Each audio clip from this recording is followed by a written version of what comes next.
Ilang araw matapos unang ibalita ng Billionaire News Channel ang namuong turf war sa pagitan ng National Police Commission na pinamumunuan ni DILG Secretary John Vic Rimulya at ni PNP Chief Nicolas Torre III, humakbang na ang palasyo. Sinibak sa pwesto si Torre. Wala pang 3 buwan mula nang maupo ito bilang hepe ng Philippine National Police noong Hunyo. Epektibo ito kahapon August 25, batay sa utos na nilagdaan ni Executive Secretary Lucas Bersamin. Ngayong araw agad nanumpa ang pansamantalang papalit sa kanya na si Police Lieutenant General Jose Melencio Nartates Jr.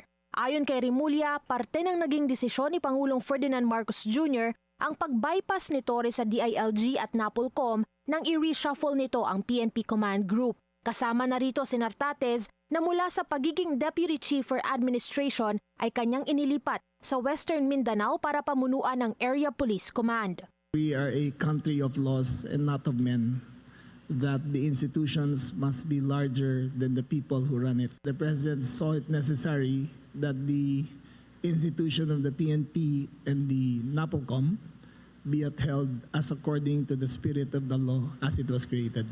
Nilinaw niya, wala naman silang ipinataw na parusa kay Torre dahil wala raw itong nilabag na batas.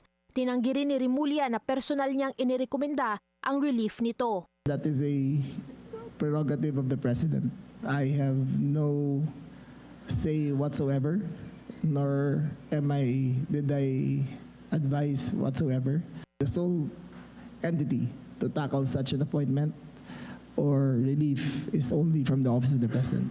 Pinabulaanan naman ng bagong talagang PNP chief na may internal conflict sa ahensya. Hindi pa raw sila nakakapag-usap ni Torre pero anya okay sila. I don't find any conflict or maaway, no? Basta we follow orders.